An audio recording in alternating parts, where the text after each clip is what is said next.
Svētku nosaukums. Līgo svētki. Nav tādu līgo svētku. Latviešiem nav līgo svētki. Latvieši svin Jāņus.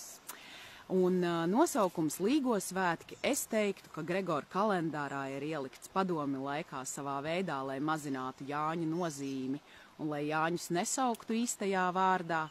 Un tie, kuri turpina lietot līgo svētku nosaukumu, arī turpina savā veidā degradēt šos svētkus, jo, kā es saku, līgo svētkus svin tie, kuri dzer šņabi un pēc tam nevar nostāvēt uz kājām un līgojās.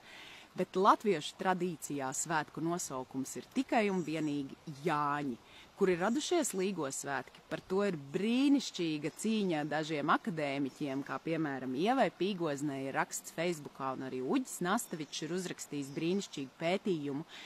Faktiski līgo svētku nosaukumu ir sākuši lietot vācieši, kas dzīvoja Baltijā un nevarēja saprast, ar ko mēs te īsti nodarbojamies un kā nosaukt to Līgo fest, kas notiekās salgriežu vasaras viduča laikā.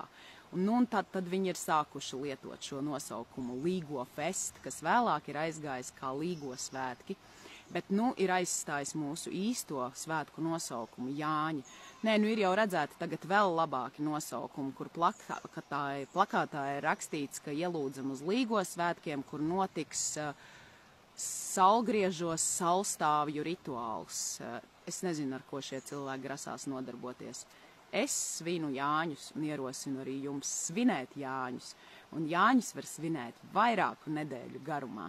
Tā kā neatkarīgi no tā, ja jūs 21. jau esat nosvinējuši, jūs droši varat turpināt arī 23., 24., 25. un arī vēl 26. un līdz pat Pēteriem.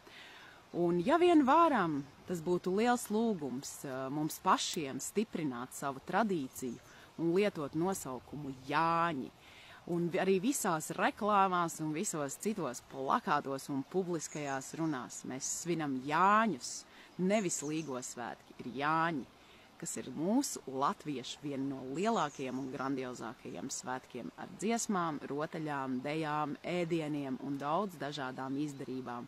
Svinam Jāņus ar latviešu tradīcijām un esam latviski un nepazaudējam savu mantojumu aiz daudz dažādiem mūsdienu ienestajiem nosaukumiem un citām lietām.